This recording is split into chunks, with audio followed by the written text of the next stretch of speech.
Yan, isang napakaganda, napakamaulan na umaga dito sa ating podcast sa episode 6 sa ating Tito Senpai podcast. May bagyo dito sa Pilipinas, bagyong Krising. Kasalukuyan, umuulan dito. Ang lakas ng ulan since last Gano'ng night. kalakas? Gano'ng kalakas? Malakas Pops Ria, malakas talaga as in malakas yung ulan natin, but we are live streaming ngayon sa Facebook fan page ng Tito Senpai, Jojo Love Survivor, sa ating Ustream din, sa ating anywhere you are, sa ating YouTube or anywhere. Thank you for episode 6 podcast. Papi Riam, kumusta? Episode 6. Papi Dines, kumusta dyan? Anong balita? Papi Dens, kumusta? Kamusta dyan? Nawawala. Ayan, nawala si Papi Riam na lang. Papi Riam, kamusta dyan? Naka-tent ka dyan sa Canada. Kamusta? Anong ba? Kita nyo? Anong balita? Ito, walang kuryente. Walang kuryente. So, nakadepende lang ngayon sa ilaw ng laptop. At the same time, wala ring wifi. So, mobile data, mahina pa ang signal ngayon. So, okay. I hope Yun lang. Wala. And then, mahina signal ni Papi Dennis. But anyway, Papi Riam, balik sa'yo. Ano bang, kumusta dyan sa Canada ngayon?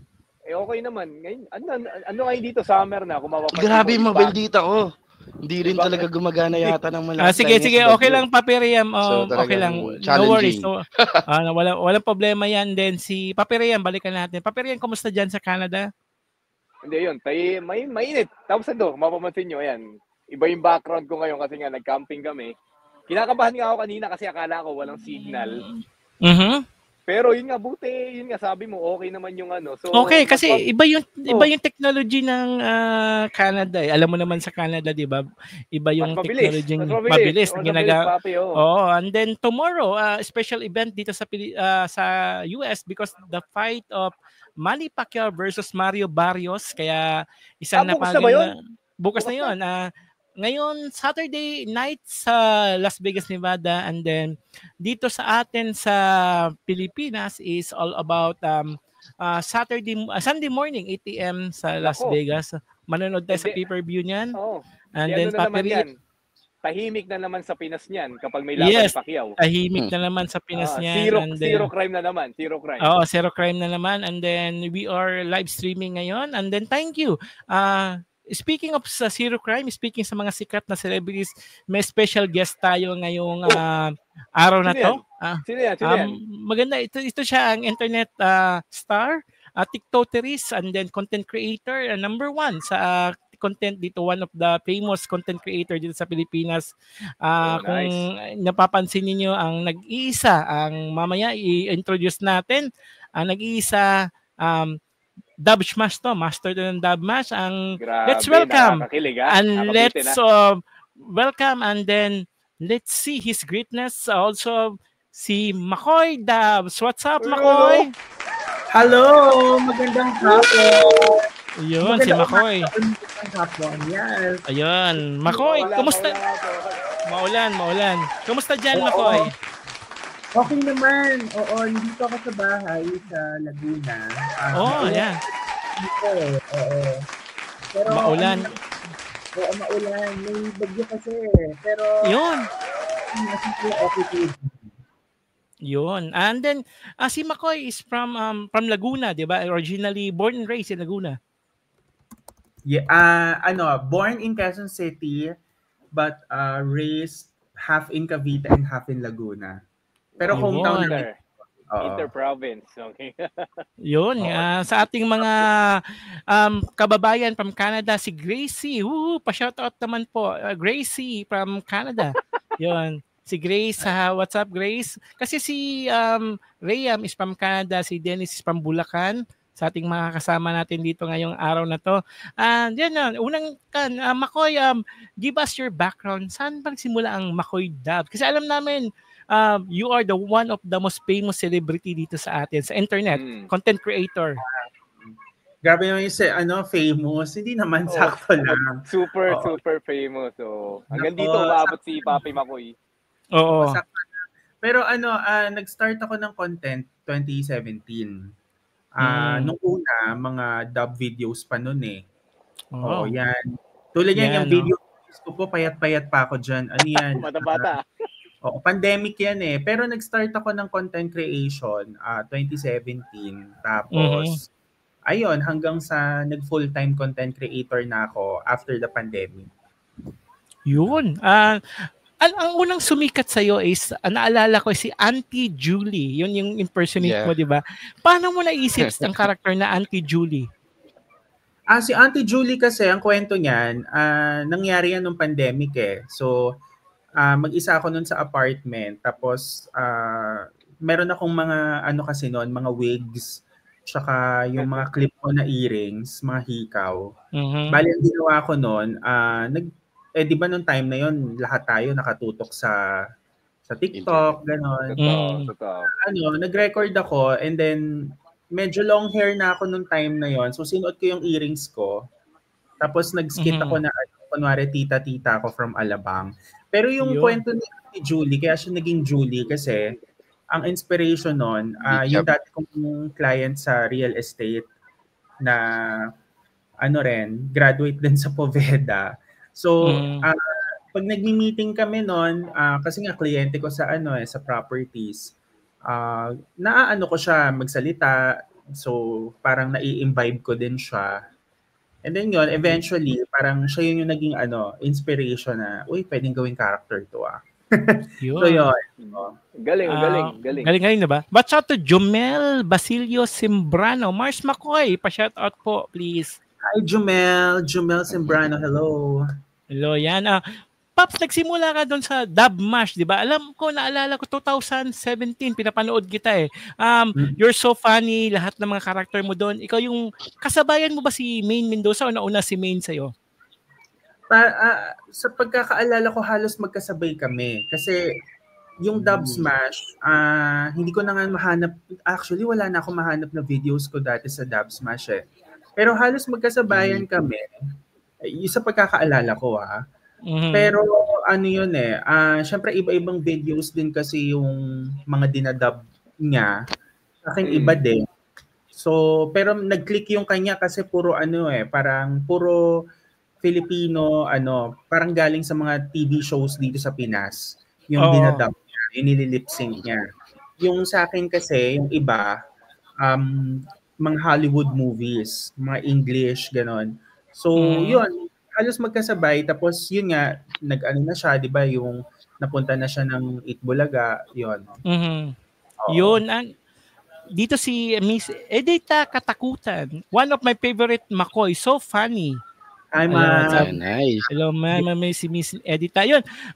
Pops, dito sa Pilipinas, maraming content creator nag-umusbong din, di ba? Ang daming mga, anong nakikita mong challenges sa mga content creator, sa mga Pilipino content creator? Number one, kasi dito sa Pilipinas, marami kayo maraming content creator, sa different category, sa food, kadalasan sa TikTok food, sa mga, kayo ni Steve Basil. Di ba? Isa pa yun, Isa pa yun. Yung dalawa sa office serye ninyo. Ano nakikita mong challenges dito, Pops McCoy, sa ating content creator sa Pilipinas? Oo. Maraming challenges. Oo. Siyempre, number one dyan yung access. Kasi ang content creator, pag nag-uumpisa pa lang, ang kalaban niya talaga dyan yung sarili niya. Di ba? Kasi, number one, kailan ba siya mag-upload? Ano bang content yung i-upload niya? Tapos, syempre, yung mga ginagamit din na device. So, like for example, ako nung nag-uumpisa ako, noong 2017, ang ginagamit ko noon, yung cellphone ko. Tapos, nasanay kasi ako mag-edit ng video sa laptop. Kasi, nung college ako, nag-take ako ng communication arts. So, parang required sa aming mga students na magkaroon ng editing software sa laptop. So doon ako nasanay. Parang hindi ako nasanay na mag-edit ng video sa sa cellphone. So yun yung mga challenges. Pangalawa doon, syempre, ano ba yung content category na pipiliin mo? Kasi maraming category, 'di ba? May tulad nga ng sabi mo, Popsi, merong food, lifestyle, meron ding travel, tapos Syempre meron ding beauty, mga makeup, gano'n. Yun, tama. Sikat yan eh. Mga kotse, di ba? Or motovlog. Motovlogging, marami din. Yes. So, pipili ka talaga ng gusto mo, yung dapat tugma dun sa interest mo in real life. Hindi mo pwede paghalu-haluin.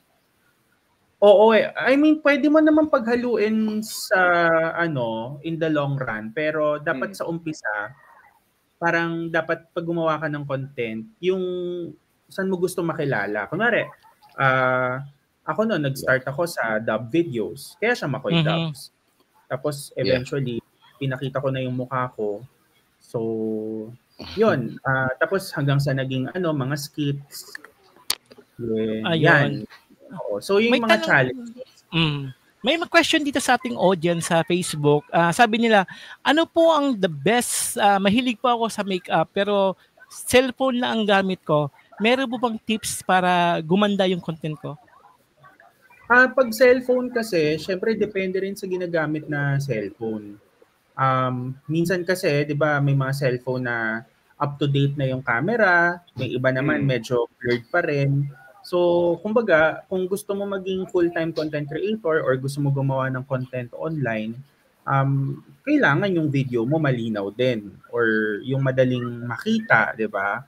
Kasi pag maganda yung video, syempre panonoorin ka, di ba? Pag maganda yung audio, tapos high resolution, ma-appreciate kasi ng audience yon.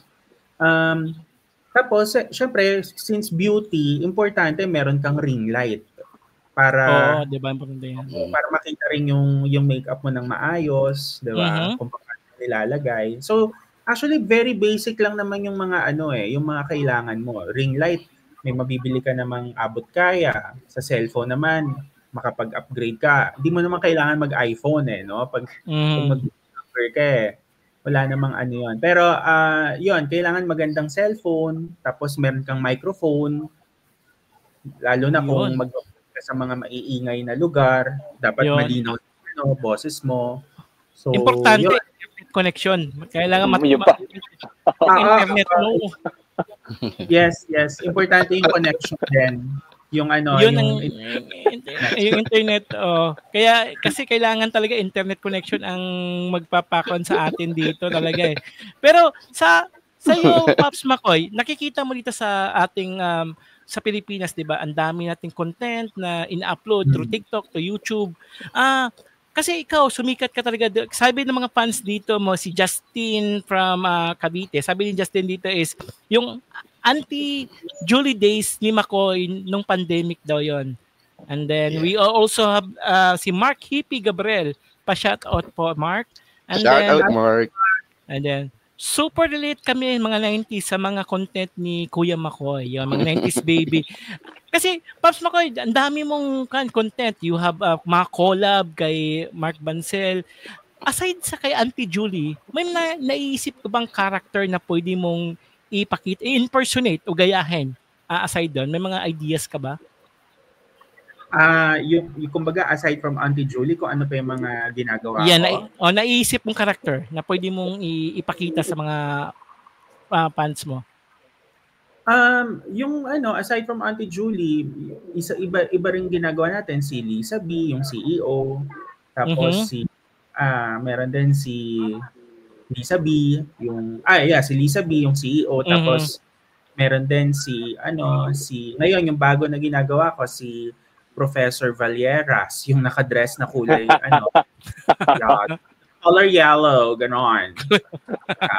So yung meron siyang whiteboard, then meron siyang, kunwari nagtuturo siya.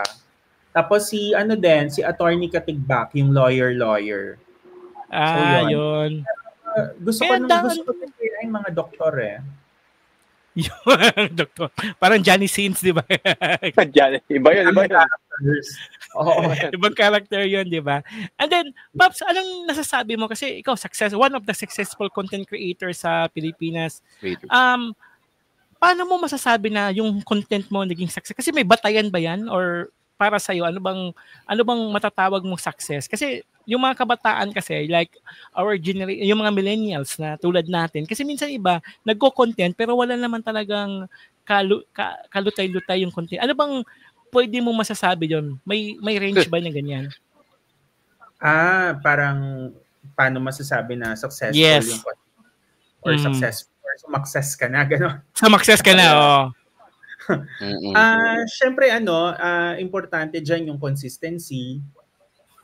Tapos reach mo, malawak na yung reach mo, marami nang nakakanood sa iyo. Tapos kumbaga masasabi mo din na sikat ka pag nasa mall ka or let's say public places. Tapos nakaka-recognize. Marami nagpa-picture sa iyo. Bigla na lang hablot. Mag-hi, ganyan. Tapos syempre, successful in terms of pag may mga ka na rin, may mga partnership ka na or yung mga sponsor.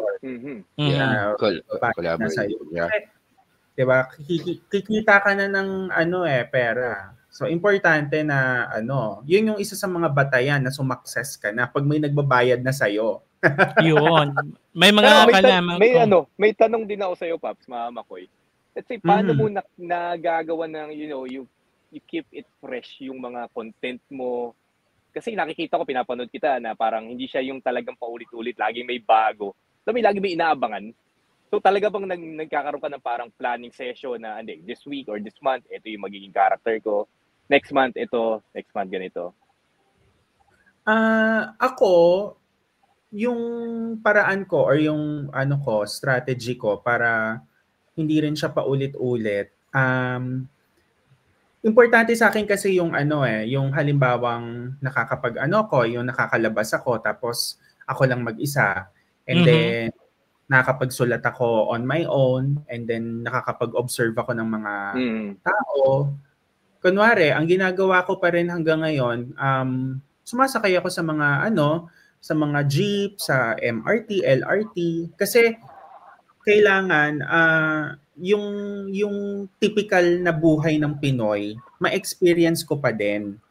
Kasi tulad ngayon, kumbaga meron akong sasakyan. So pwede naman ako mag-drive araw-araw, 'di ba? Pero at some point, yung pangkaraniwan na ginagawa ng Pilipino, kailangan nagagawa mo pa din. Kunwari, nagagawa mo pa rin mamalengke, 'di ba? Tapos pag pwede kang makasagap kasi ng chismis doon or pwede 'di ba? Tapos pwede mong gawa ng parang iibahin mo lang siya. So, ako kasi yun yung paraan ko para magkaroon pa rin ng fresh. Pero at the same time, nagche-check din ako ng iba pang pwedeng mga gawin. Kasi yung sinasabi na originality, yes, meron namang originality talaga sa content. Pero marami na kasi kami ngayon eh. Dati kasi content. Totoo. Kaya hindi mo rin masabi na, nagawa na ni ni content creator A to or content creator B. Ba't mo gagawin?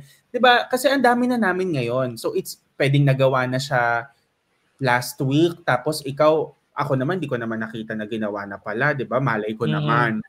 Alam nga naman, i-check ko lahat ng content creator. Correct. So, siya? Sa katotohanan lang, talaga, maraming ideas ang nabubuo araw-araw, pero hindi ko rin naman kaya i-check lahat. Kaya minsan nga may nagsasabi sa akin, hindi, nagawa na yan ni ba't mo ginaya? Ako naman, sinabi ko naman dun sa isa kong friend na, hindi ko naman ginaya. Akala ko naman, ako lang yung unang gumawa, diba? So, yun. Kasi dati, nung 2017, 2015, ilan lang tayo, diba? Tama. Konti lang. Bilang sa kamay. Ngayon, ilan na? More than 1,000 na. Yeah, oo. Parang parang kabuti. Bigla nagsulputan yung mga content creator. Ang dami ng bago rin ngayon kasi. Marami ng bagong content creator. And maganda yun na marami ka ring option na mapapanood, di ba? Yeah. Kasi sa bagay, kung mahilig ka sa food, doon ka sa food. Kung mahilig ka sa jewelry or watch, doon ka na ba, di ba? Parang iba-ibang channel, iba-ibang content creator. Yon. May tanong dito si Mark Hape Gabriel. Tanong ko lang po, Sir McCoy, as a content creator, ano pong mapapayo ninyo sa nagsisimula maging content creator? Syempre, pag nag-uumpisa ka pa lang, kailangan talaga consistency. Pag sinabi natin consistency, kailangan yung every week meron kang bago na i-upload, 'di ba? Or minsan nga yung iba araw-araw nag-a-upload.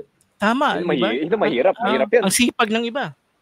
Ang sipag. Ako, nung nag-uumpisa ako, halos every other day ako nag-a-upload.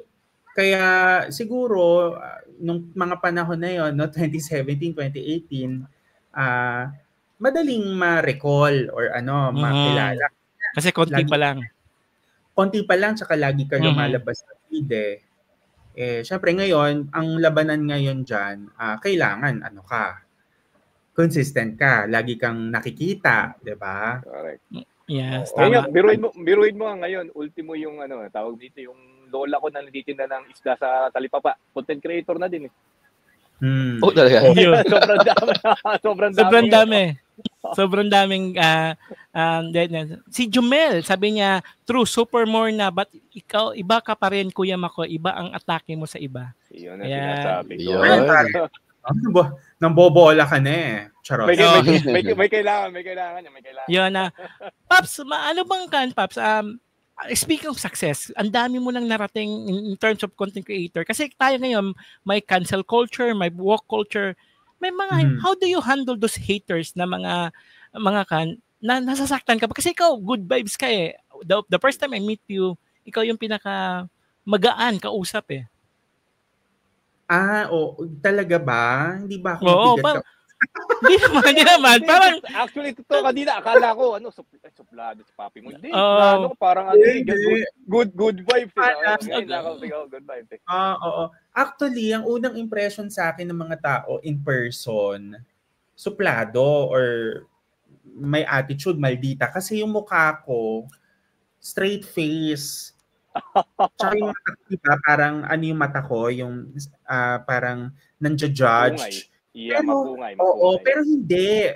Mabait ako in person. Approachable naman ako. Pero may times lang minsan, syempre pag pagod, tapos kunwari pag may mga naghahay, hindi ko na nahahayhan lahat. So, yun yung mga sinasabi nila na parang mukha daw ako masungit, ganyan. Masungit naman ako talaga sa mga kapatid ko. Charot.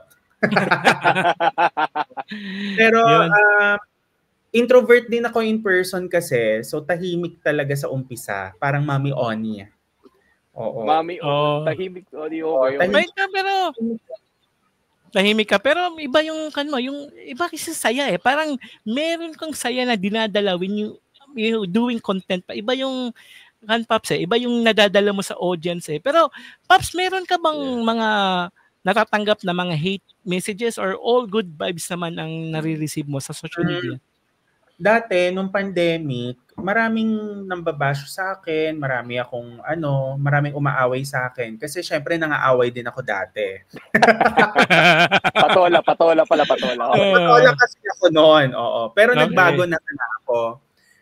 Lalo na nung active pa ako noon sa Twitter, parang lagi rin akong may sinasabi, ganyan. So, syempre, we learned the hard way and syempre, tao naman tayo, nagkakamali. Nagbabago din naman. So, tama. Tapos na yun. Pero from time to time, I also get compliments. Meron din namang mga bashers din. Pero ako kasi, sabi ko nga sa kaibigan ko dati, okay lang naman kung may nambabash online. Basta, pag in person, wag ako i-bash. Kasi iba yung person eh. I mean, iba yung harapan. Diba? Yung personal. Mas iba kasi yung nun eh. Parang, kunwari magkita tayo, Jojo sa car event. Sabihin ko sa'yo, Jojo, ba't naman ganyan ka? Di ba parang nakaka-disheartened? Nakaka-demotivate siya. So sa akin, okay lang naman kung may nambabash online kasi hindi ko naman mapiplease lahat eh. Hindi man lahat gusto ako or hindi ako favorite. Okay lang 'yon, 'di ba? Ganoon naman ang mundo eh. Wag lang akong sasaktan in person. Syempre, pag pisikalan iba na 'yon.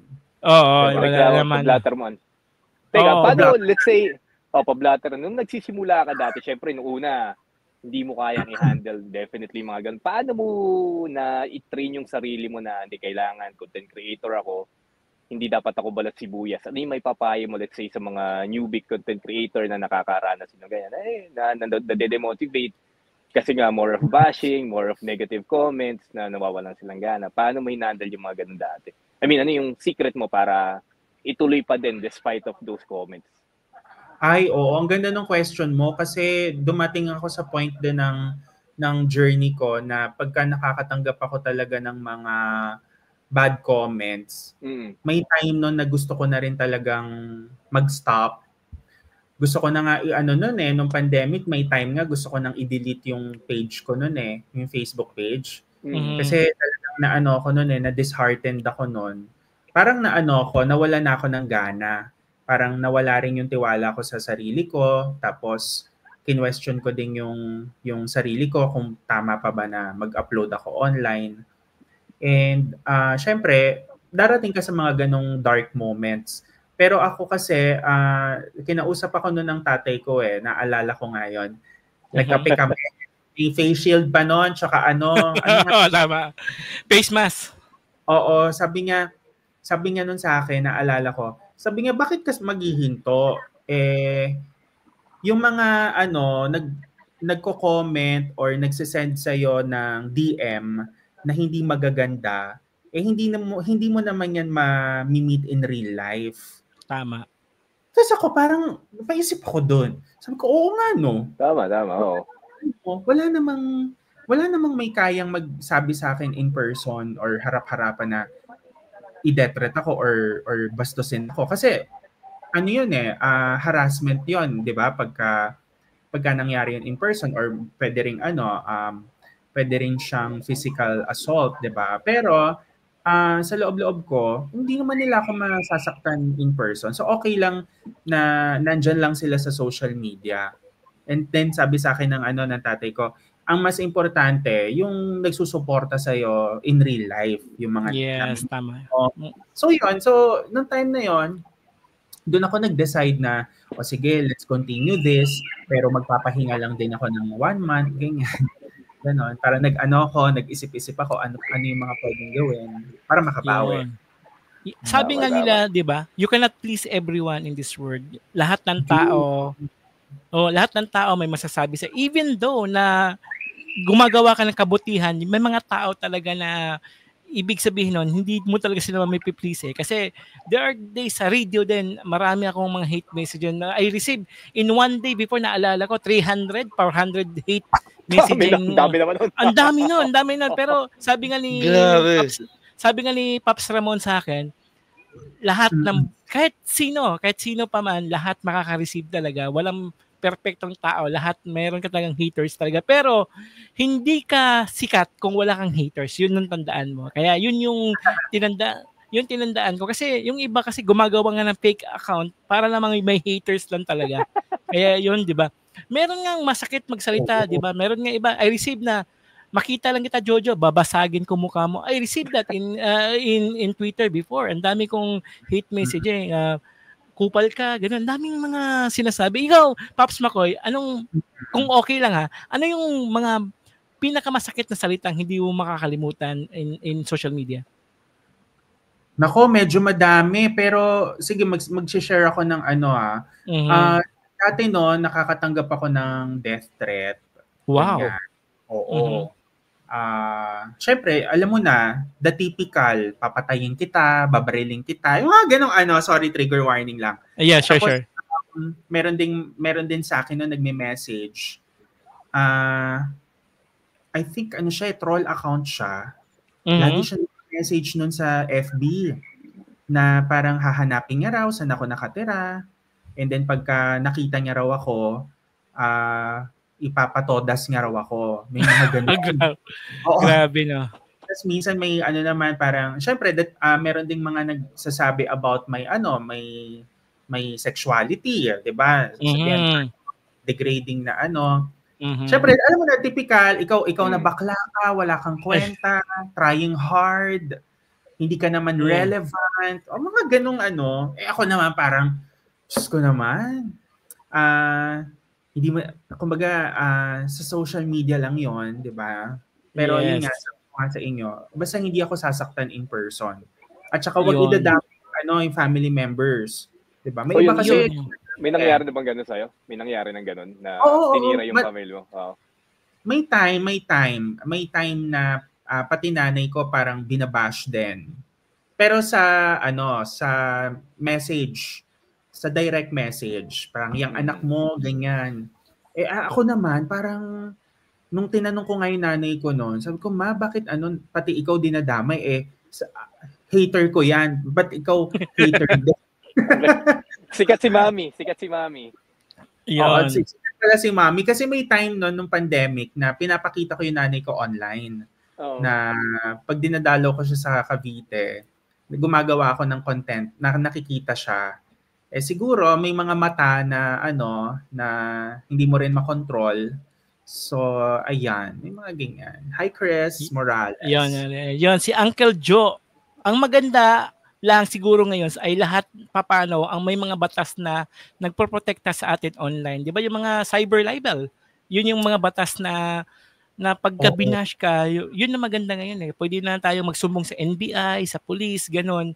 Kaya, di ba, maganda yun. Speaking of those toxic people, Papi Makoy, paano mo, ano yung tips mo para sa mga audience natin para iwasan itong mga toxic? Kasi, daming toxic talaga sa mundo eh. May mga kupal talaga, may mga yun nga, speaking of kupal, mga tao, paano mo naiiwasan ito? Ano mga ginagawa mo? Okay, kasi like for example sa time natin ngayon, 'di ba? Talaga nababasa natin yung mga comments. Hindi natin kasi naiiwasan na hindi makita. So isa sa mga paraan para hindi mo mabasa, may option na i-off yung yung notifications mo sa cellphone para yung comment man every time hindi mo mababasa or hindi ka mababother na i-check palagi. Tapos, merong feature sa Instagram na pwede mong i-filter yung mga salita. Yung mga words. May ganun na ngayon? Okay. May ganun na ngayon. Pwede mo yung i-check sa settings. May mga words ka na pwede mong i-filter. Kunwari lang aircon. Pag merong nag-comment sa'yo ng aircon or related sa salitang aircon, hindi siya lalabas sa comment section mo. Hindi mo siya mababasa. Parang naka-hide siya. 'Yun. Tapos meron ding isang feature sa Instagram na may option doon na pwede mong i-limit yung number of people na pwedeng makakita ng content mo at profile mo. Tapos pwede mo siyang iset ng ilang weeks or ilang araw. Okay. Parang nag-ano ka, detoxify. Okay. Yeah. Oo. Tapos kapag magba-block ka, kunwari may basher ka or meron kang hater online. Yung may dalawang types na ngayon ng pagba-block. Yung unang type is yung iba-block mo lang yung profile niya. Kunwari, Jojo, iba-block mo ko sa Facebook. Pwede mo akong i-block as me. And yung second option is, pwede kang mang-block kasama nung mga other profiles na pwede nga pang gawin. Okay yun Maganda yun So parang, kunwari, binlock ako ni Jojo. Tapos, gumawa pa ako ng isa pang profile para i-bash si Jojo. Hindi ko na makikita si Jojo. Okay. Nice. Kumaga parang parang second level, third level, fourth level, hanggang fifth level naka-block ka. Yeah, talaga. Pops Makoy, may tanong daw si Dennis. Dennis, anong tanong mo? Yeah, di ba somehow, okay ba yung mobile data ko? Kasi yes, okay naman. Okay. So, nauuso din ngayon minsan, may mga content creators na gagawa sila, kunyari mag-aaway tayo para maging trending, mapag-usapan, di ba may mga ganon. Or meron naman mga na-involve na talagang nagkakaroon sila ng problema. So online ba nga yan? Or nagpaparinigan, and then, so na-involve ka na rin ba doon sa ganon? So far? Sa bangayan or sa parinigan, Yes. Parang wala pa naman. Parang hindi ko pa na-experience na makipag-away sa kapwa content creator or pag-awayin kaming dalawa. Pero aaminin ko naman, may time din naman na nangaaway din ako sa Twitter, no? Pero offline na lang yun, di ba? Ha? Offline na lang. So at least, di ba? Oo, may time no, nung time na yon na parang binash ko siya sa Twitter, tapos yun nga, nakatrabaho ko pa siya. Pero okay na kami ngayon. We're good naman. We're good acquaintances now. Tsaka nagka-reconcile naman na din kami. So, tapos na yung chapter na yon. Pero, syempre, kung ang ano naman natin, ang ifo-focus natin ay yung recently or yung mga in the past 3 years, wala naman na parang yung gagawa kami ng issue kunwari. Or like, uso yan eh. Teka, pero ngayon yun, Totoo ba yun? Pero totoo ba talaga yun? Ayun nga. Ayun yung question ko eh. Yung parang, sis, kunwari mag-aaway tayo, sis, ha? Ayun. Parang muna ako, sis. Pampaano yun eh, pampagulo ng algorithm yun. Pero totoo yan. Sa pampatrending. Kaya lang ako kasi, parang wala naman sa akin nag-iimbita na, Makoy, kunwari, awayin mo ko, ha? Wala. Hindi ako ganun eh. Good vibes ka lang talaga, Pops, no? Speaking of content, Pops, ngayon kasi nasa car industry ka na lang, di ba? Paano ka nahilig sa kotse? At saka, ano yung kotse mo ngayon? Nako, yung kotse, mahilig naman ako sa kotse, maliit pa. So, meron akong mga kotse-kotsihan nung dati pa, maliit pa ako. Kasi, tsaka alam kong bakla ako, maliit pa ako pero mahilig ako sa kotse. Kotse, Nadali mo sa punchline na yun. Di ba? Kasi pag sinabi nilang bakla, akala nila make-up eh. Hindi. Barbie lang ka lang. Barbie, ganyan. Iba-ibang rin kami. Iba-ibang breed din kami. But ako ngayon, ang sasakyan ko ngayon, meron akong project car, yung 1993 na Honda Prelude. Yon. Tapos meron ding Type R. Wow. Yun yung mga ginagamit ko ngayon. Oo. Yun. Pero paano paano mo napapagsabay yung kasi meron kang yung sa Makoy Dubs na yung mga impersonation, tapos meron ka pang car page ngayon, sobrang busy nung mo nun. Paano meron ka bang team na tumutulong sa'yo or solo? Okay. Dito sa Makoy Dubs, most of the time ako lang talaga. Ako yung nagsusulat, tapos ako rin yung nagsushoot, tapos ako rin yung nag-e-edit. Ngayon, pagka halimbawang sponsor, pag may brand, yan, tumutulong naman yung management sa akin. So, nagpo-provide sila ng videographer tsaka editor to help with the content. Pero yung sa Makoy Dubs naman, yung sa kotse, yung Clutch with Makoy Dubs, meron akong ka-team dyan, si Angelo. I think na-meet mo na rin yun yata, Joe, sa isa sa mga car events. Mm-hmm. Yun yung videographer ko tsaka editor ko. So, si Angelo, dati naming intern sa talent management. Tapos, mahilig din kasi siya sa kotse. So, sabi niya sa akin, Pops Makoy, baka pagka halimbawang kailangan mo ng videographer or editor sa mga car content, pwede mo kung kunin. Mm-hmm. Okay naman yung output niya, masaya ako. So, every time na meron tayong lend out, yung mga pinapahiram na sasakyan, siya yung kinukuha kong videographer and editor. Oo. Yan. Yun. Sabi dito di Peter Pilidilcio, classic Honda Prelude. Yun, classic daw yun. Pops, meron ka bang dream car ngayon? Wala pa. Anong gusto mo? Anong wish mo na car aside sa kotse mo ngayon? Dream car? Siyempre, naman tayo? Praktikalan lang, di ba? Kasi, siyempre, doon lang tayo sa realidad. Pero, sana ilabas nila yung bagong Prelude. Yung bagong Honda Prelude na hybrid dito sa Pilipinas. Sana dalhin ng Honda. Sana. Sana, kasi hybrid siya. I think, Tito Rayam, ilalabas yan sa Canada later this year. Nice, abangan namin yan dito. Kasi dito parang in demand talaga dito yung mga hybrid talaga at saka mga electric car kasi gawa nga nung nagtataasan ng presyo ng gas and maganda naman yung mileage consumption niya talaga, yung gas to mileage. So, tingin ko pwede. Pwede tayo pag lumabas dito, ulit tayo, session ulit tayo.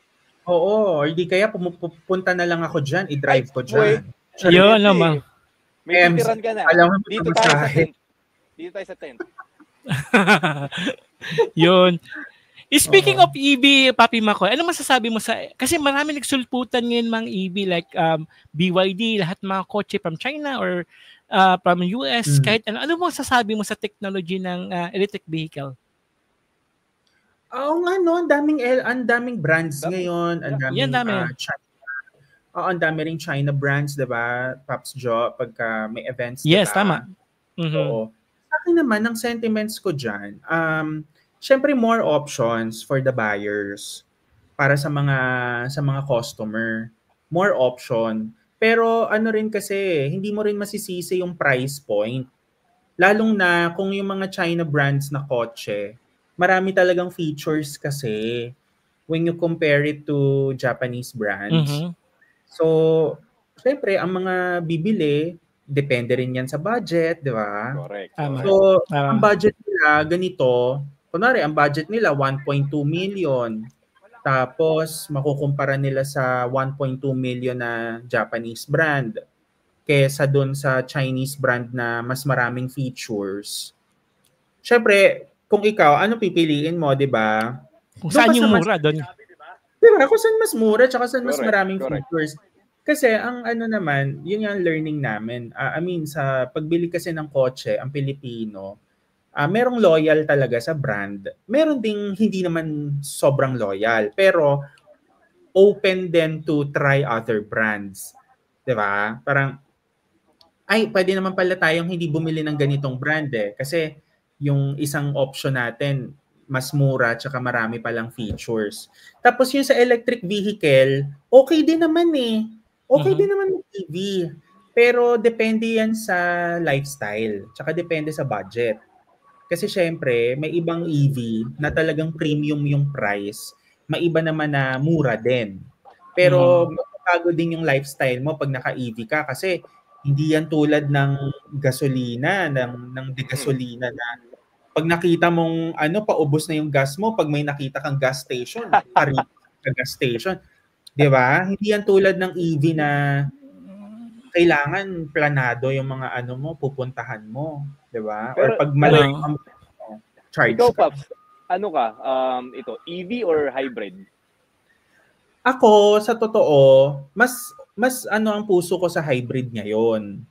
Kasi malayo ako nakatira eh.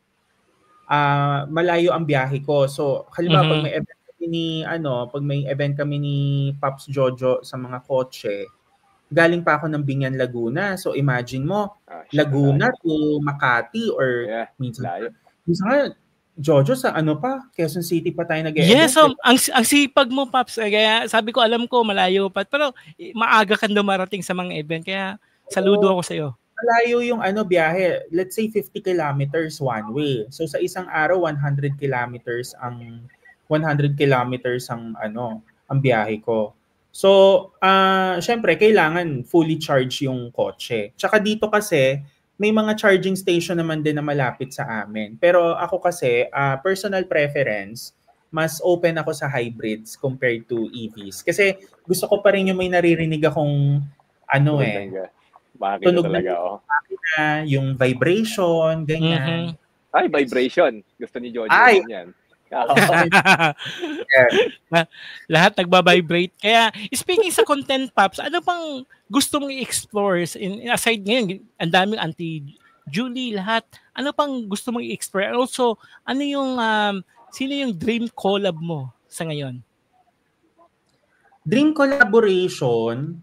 Siyempre ako at some point gusto ko rin makakollaborate yung mga funny na content creators. Pero gusto ko talaga ma-meet si Mami Oni eh. Ewan ko ha. Shout out mo si Mami Oni. Hi Mami Oni, sana okay ka dyan. I'm a huge fan. Alam mo, si Mami Oni, natutuwa kasi ako sa kanya. 'di ba ano kasi, may iba kasi na video siya na talagang nakakaano natatawa ako ganyan. Na parang Mami Oni, not good for kids, charet. Pero si Mami Oni kasi very very true, totoong tao siya, wala siyang filter. Yun yung gusto ko sa kanya. Kaya ko siya gusto makakulab. Oo. Kaya sana naman yun. makakulab si Mami Oni. Shout out natin yan si Mami Oni. And also, Pops, ano pang gusto mong i-explore aside sa may mga gusto ko bang kasi may kotse ka lang ngayon, may lifestyle ka na may gusto ka bang i-explore in the social media or as content creator? Anong gusto mong i-explore pa? Alam mo, oo, marami pa kasi sabi nga nila, strike while the iron is hot.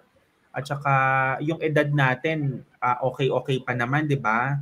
Yes. Alam mo, gusto ko try gusto ko pa rin i-pursue yung acting. Kung gusto nyong, halimbawa kung may producer na gusto kong makatrabaho bilang actor, open tayo dyan. Yan. Yan yung mga bagay na gusto ko pang i-explore kasi frustrated actor and TV reporter. Kasi ang dream ko talaga, kaya ako nag-communication, maging reporter. Mga sa TV Patrol, ganon.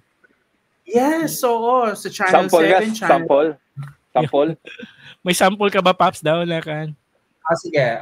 Ayan. Dito sa NEPA Q-Mart, teka lang, parang na-pressure naman ako bigla. Okay.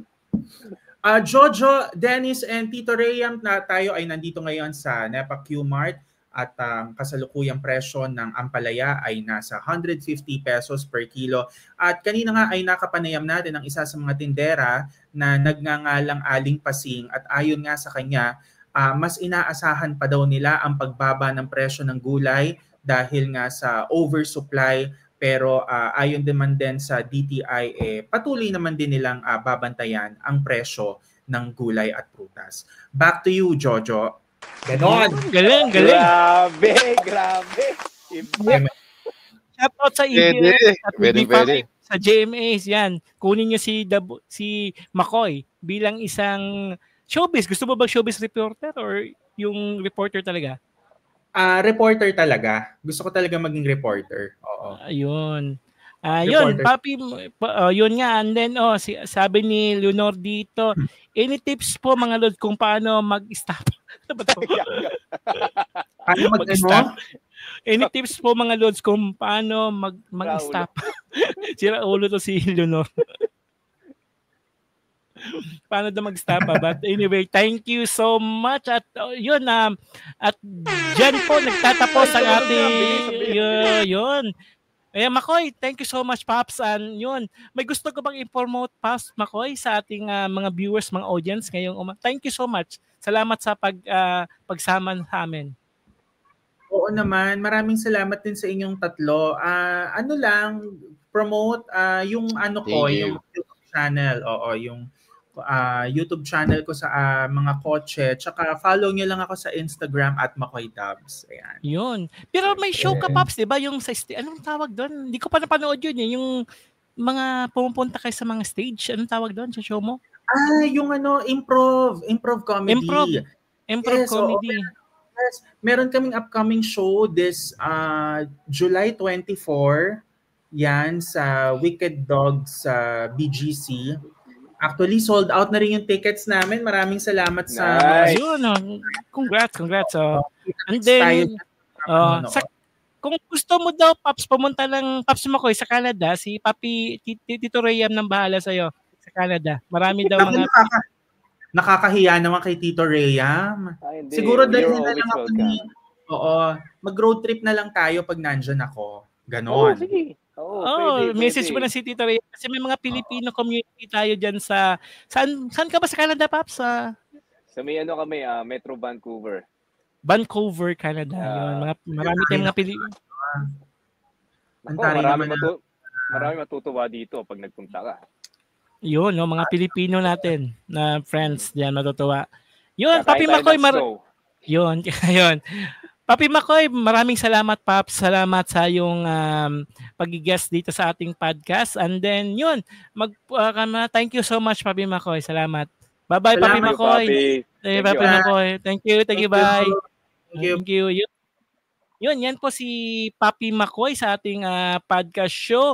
And then, yun, don't forget to follow us on Instagram, Tito Senpai Podcast, sa ating YouTube channel, Tito Senpai Podcast, Spotify, Tito Senpai Podcast, and also follow us on all social media platform. Yun, si Papi Dennis, may gusto ko bang i-promote? Okay lang.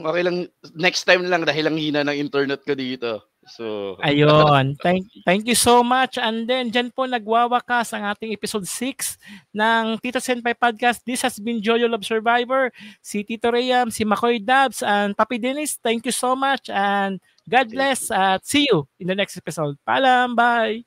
Bye.